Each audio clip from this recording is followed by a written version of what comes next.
Grace. I need some help. Family identifications.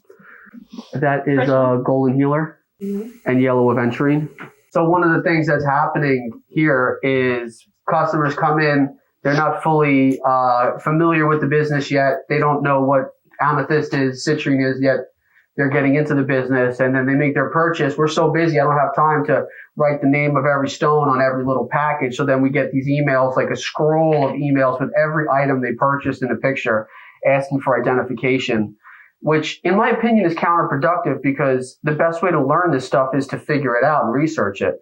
And this is not a slight at anybody who needs identification. It's just, if you just took 5 minutes to do your research, you get the answer like hours before I respond to your email, or days before I respond to your email. So it might make sense to just put a little bit of your own effort into identifying this stuff, because not only will you be able to identify your own stones in the future, but it gives you that like figure it out mentality, which a business owner should have to begin with. Gold-plated kyanite, those are like $15 a piece.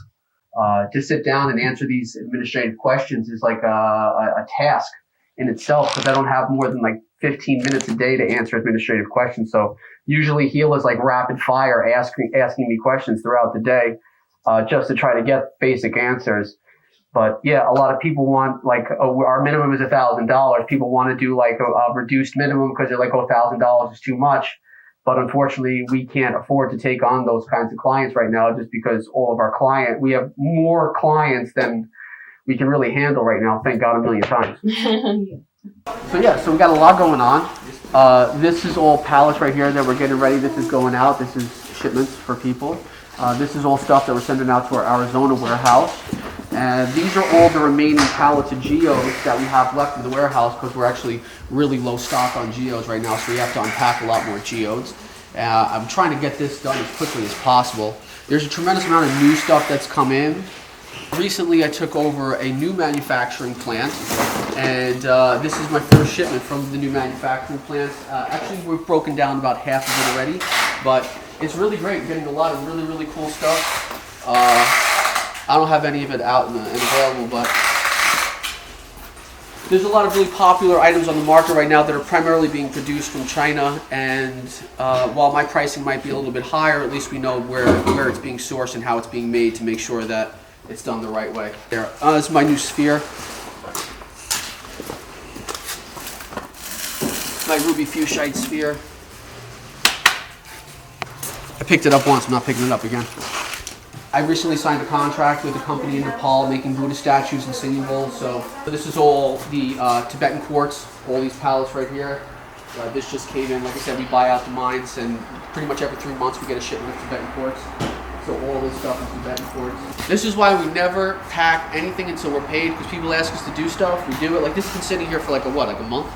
Since you were in Arizona? Yeah, so like more than a month. The guy asked us to do this for him and break it down, and then just takes like 3 months to get back to us. So lesson for everybody: don't pack your stuff, don't do your stuff until you're paid. Smart stuff. What is this? It's a big piece, the 85 kilo piece. What is it? The 85 kilo piece. This one? Oh, that's a big zeolite? Yeah, and then that's all this like random stone. So like I said, I took over a new manufacturing, and this is tumbling that we're doing there. This is rainbow moonstone, tumble stones. Red jasper. Looks, it's coming out good. Put a lot of money into this, so it's nice to see that it's working out. This is jet. People have been looking for crazy like that. A lot of the jet that's on the market is actually synthetic, so be careful with that. I have an order that's ultimately going to be an international order. So I got a bunch of boxes. This is all going to end up in Dubai. So being that that's the case, it has to get extra protection. So I have it well insulated on the inside, and then I also go over the box with this to protect the outside, so it has some impact, protection. And then I wrap it in the black wrap so it's nice and finished. And that's what today's agenda is until I get to the other stuff. No shortage of work.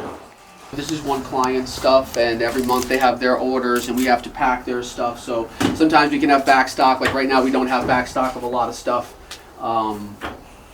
Crystal business is crazy right now, but Max is doing a really great job keeping everything nice and organized. So this is one corporate accounts room, and then this is another one.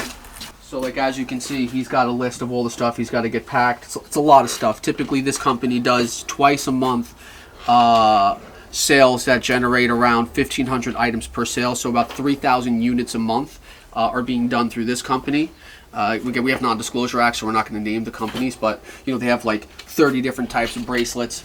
Like all these are bonsai trees that they sell, candle holders, little points, little rough stones, jewelry, pyramids, worry stones, spheres. They like I think we have, how many items are on this account? 300? 400. Over 400 items are on this account. We don't post all of them every sale, but again, you know, imagine you have to have 400 items backstocked in inventory, which are in here.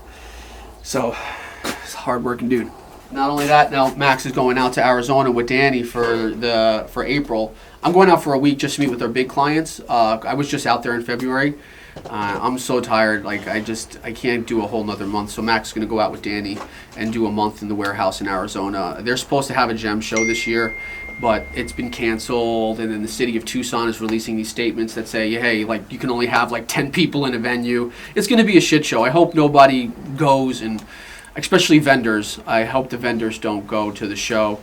I think it's just you're going to take a bath. That's just my opinion. We have a full-blown warehouse out there, so for us it's not a big deal to go out there. We sell to a lot of gem show dealers, especially doing the Tucson show, and I've told all the people that we deal with or that we sell to, don't go to the shows, don't do it. That's just my opinion. I'm not saying that's a fact, but imagine usually you have, you know, I don't know, like 4,000 people in a show. The city of Tucson's only letting 500 people in.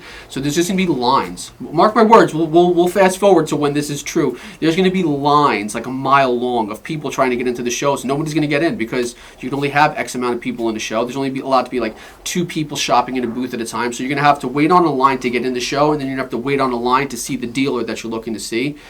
If you're a big dealer and you need to go because your customers are already coming and you know your customers are coming, you've got business lined up and set up, then great, go and do it. But if you're going and there's any risk involved for you, like you don't know anybody, there's no clients showing up for you, you're just hoping that people just come and walk past you and buy stuff, don't do it. That's my opinion to you. Even though you might not be my customer and you might think that like I have some agenda or something, I just don't do it. You're going to take a bath. So this is a piece that just came in. So a lot of the times Max unpacks like everything. We want to see it before it goes out, so we make sure that the best of the best of the best stuff stays with us. And this guy just came out, this terminated quartz, and this thing is just ridiculous. So we're holding on to that guy.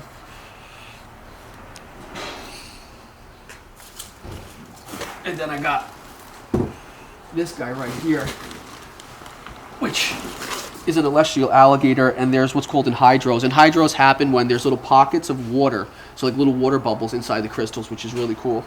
And the whole thing is just loaded with rainbows. And some people will call this natural citrine. It's not natural citrine, but it's got a citrine color to it. But this piece is amazing. So we just stashed them there.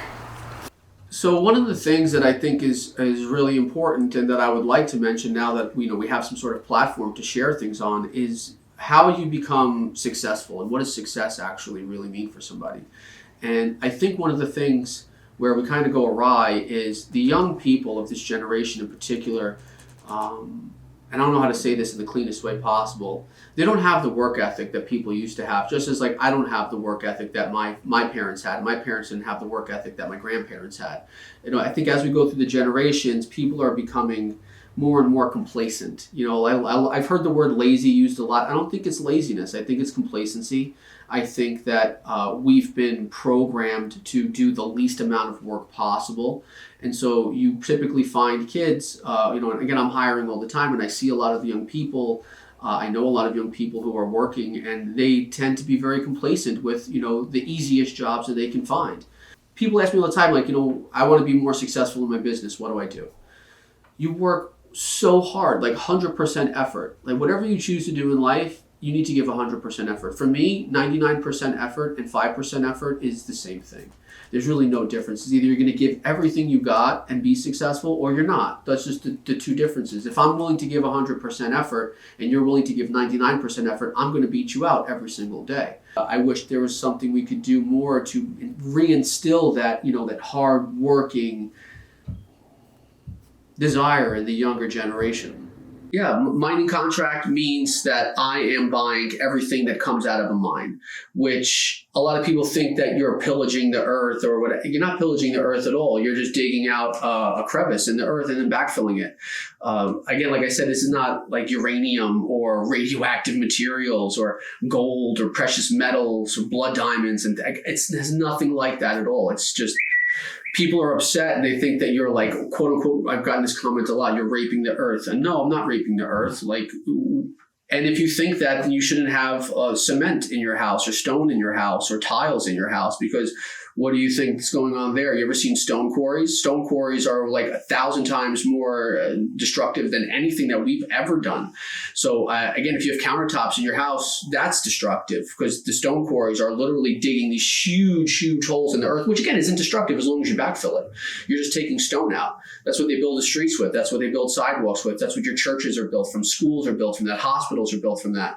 So I don't understand why there's such a problem with people, doing their own mining or mining rock when it's not hurting anybody.